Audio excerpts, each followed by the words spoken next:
Hello, and welcome to another fantastic edition of MC and Focus Montgomery College only student produced live newscast. I'm Carlos Ayala. And I'm JT Bojang. We are coming to you live from home today. Here's what you need to know.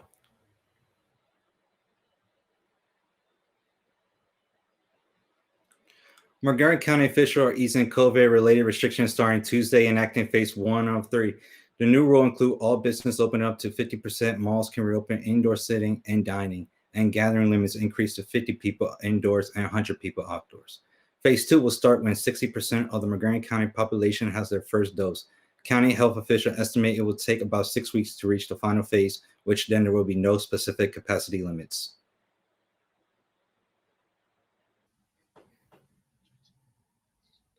The Center for Disease Control announced new guidelines earlier this week for vaccinated individuals. These updated guidelines state that vaccinated people can be outdoors without a mask and enjoy activities like jogging, walking, or hiking with non vaccinated individuals in their house. The CDC says it is also safe to attend small gatherings with friends or family members. The CDC, however, still says masks are essential when in large crowds outdoors, such as concerts, or sports games in open stadiums.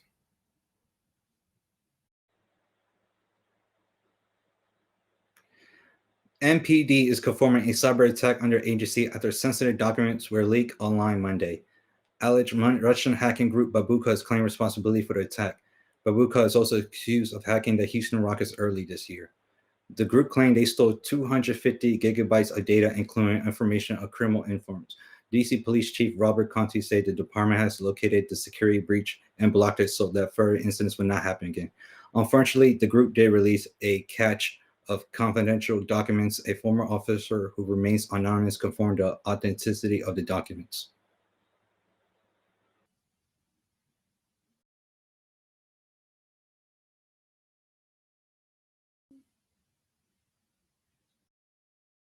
The Metropolitan Police Department is currently investigating the destruction of two marked patrol cars on Anacostia Avenue, involving minor injuries of four newly hired DC officers. Witnesses and reports describes one vehicle thrown onto the fence and the other pushed onto the sidewalk during the impact. DC Mayor Muriel Bowser has expressed concern of this incident and is in full agreement that parties responsible must be held accountable. There is controversy that those officers in question may have been street racing.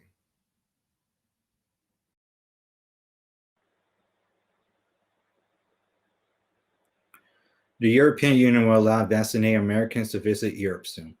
EU countries agreed this month to launch COVID-19 travel passes that would permit people who have been vaccinated against the disease recover from an infection or tested negative to travel there more easily. All non-essential travel to EU countries was blocked more than a year ago to limit the spread of virus. Countries like Spain, Italy, Portugal, where tourism is the lifeblood of the economy and millions of American tourism visit in the summer are likely to jump at the opportunity to open their doors. Greece has already such made a move, declared that it will begin welcoming U.S. tourists with negative coronavirus tests or vaccination certificates starting this Monday. Individual countries also reserve the right to keep stricter limits in place. The Smithsonian Institution announced last week that it will reopen seven of its museums and the National Zoo to the public next month. The sites will be reopening in phases after closing last year due to the pandemic.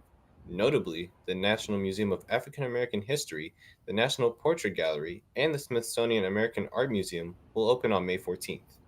On May 21st, the National Zoo will reopen along with the National Museum of the American Indian. Visitors will be welcomed back in a reduced capacity and must follow safety guidelines, including wearing a mask and social distancing.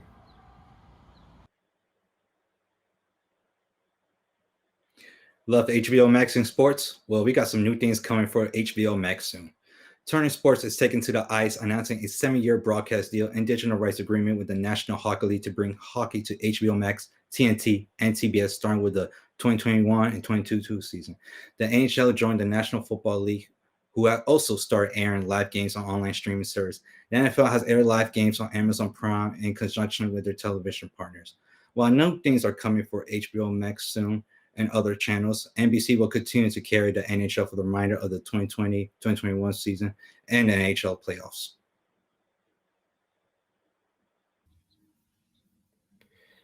Now on MC in Focus, we'll be taking a look at how Montgomery College's athletic program, has adapted over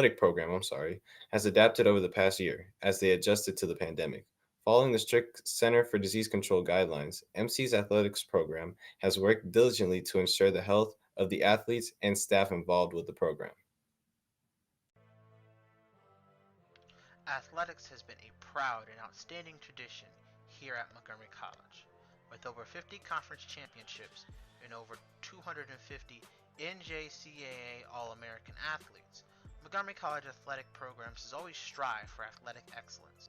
That excellence was tested on March 11th when NBA player Rudy Gobert tested positive for the COVID-19 virus, shutting down the entire sports landscape. The athletic department at Montgomery College faced a challenge it had never seen before, having to come up with ways to prevent the spread of a deadly virus in a setting where social distancing and wearing a mask would be virtually impossible. But what goes unnoticed is the plight of the Montgomery College student athlete. Many of them saw 2020 as their last chance to throw a pitch, dribble a ball, or score a goal at a competitive level. Their dreams were put aside as reality and the pandemic took priority. It's been over a year since then, and Montgomery College athletics has made a strong return, although things are far from normal. Mandated testing, strict CDC rules, and guidelines that must be not only enforced, but followed. Every staff member, coach, and student athlete have and will continue to do everything possible to not only participate, but to keep everyone's health and well-being at the utmost of importance.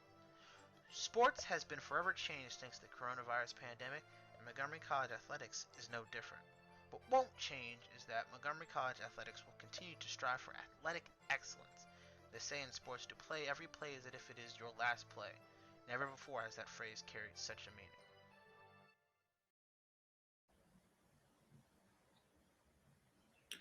Coming on next, we have an exclusive interview with Michael Simoni, the athletic coordinator at Montgomery College. He'll tell us more about how the athletic program has adjusted to keep athletes healthy and well conditioned throughout the pandemic. But first, consider these MC student produced service announcements. Hi! You got so fat and ugly. Yes, you're so stupid. Yes, you are. Okay, bye, Mom. Hate you too. You would never say these things to a friend, so why would you ever say them to yourself? The way you treat yourself sets the standard for others. Remember, always be kind to yourself.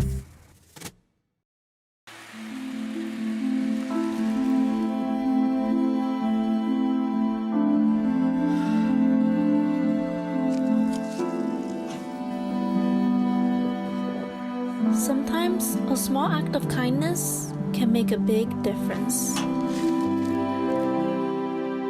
Take some time today to give the gift of joy.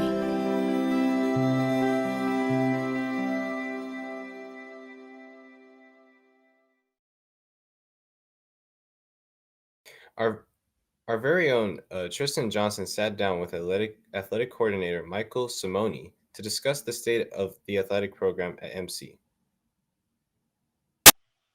All right, so before we talk about where Montgomery College athletics is now, I'd like to go back a bit when all the cancellations and shutting down of sporting events across not only the country but the world were starting.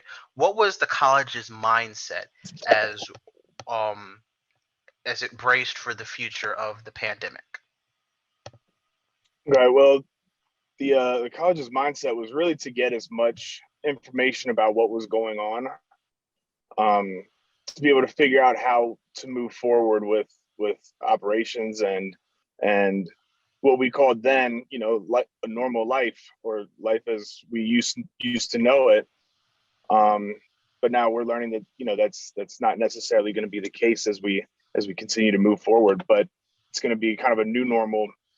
But we're trying to get as much information as possible, put in policies and procedures to be able to meet the requirements that the CDC put out in our state and local health organizations were advising, so that we can get the teams and the players, and the student athletes and coaches together to be able to practice and compete, and to eventually be able to have a season. All right, two more questions, and thank you for your time. First question: What is Pleasure. the fall schedule looking like as we stand right now? Well, of course, the fall schedule as it stands is always subject to change. But right now we're looking to play our soccer and our volleyball seasons as normal. We're scheduling our out of town and out of region and out of state games like we have in the past prior to the pandemic. So really the competition schedule is going to kind of return to what it was, as opposed to what it is now, where we're only playing in state and in conference games. So it's going to return to what would be the normal. All right. One quick follow-up before I get to my last question. When do you think fans are going to be able to return to participate in these events? Well, the county is allowing fans at MCPS varsity games. They're with social distancing and some restrictions on the number of fans that they're allowed to have. So it's a matter of time until we're able to allow fans to come back. We have a Corona advisory team, as we refer to them as CAT. We have a CAT team that we need to run everything by for approval to be able to do things during this time. And we're working on getting in front of them and presenting the idea of allowing fans to come back, but it's just it's a matter of scheduling and getting in front of them to be able to make those kind of things happen. But I am optimistic that fans will be back in the fall. But for the spring, I am also optimistic that they'll be back before the season's over. But you know, it all kind of depends on timing and when we're able to present our case. But we'd love to have fans back here as soon as we can. All right. Final question. So much talk has been about the future of sports in general, thanks to the pandemic. And I was wondering, what is the future of Montgomery College athletics going to look like when we're 2 to 3 years past the pandemic, hopefully? What is the Montgomery College athletics going to look like? Like, how are the events going to be shaped? How many fans are going to be allowed? Will we still have testing?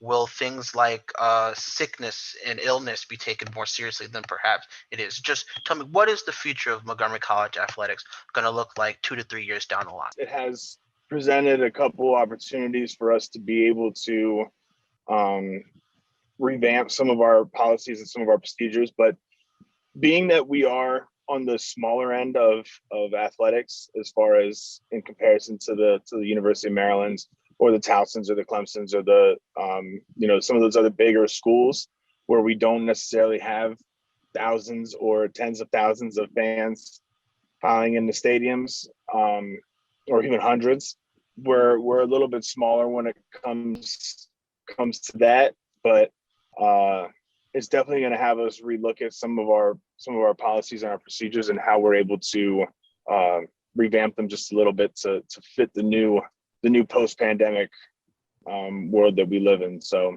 we're gonna have to really evaluate and debrief after this whole year to see where we can create opportunities for a safer, more effective athletic department.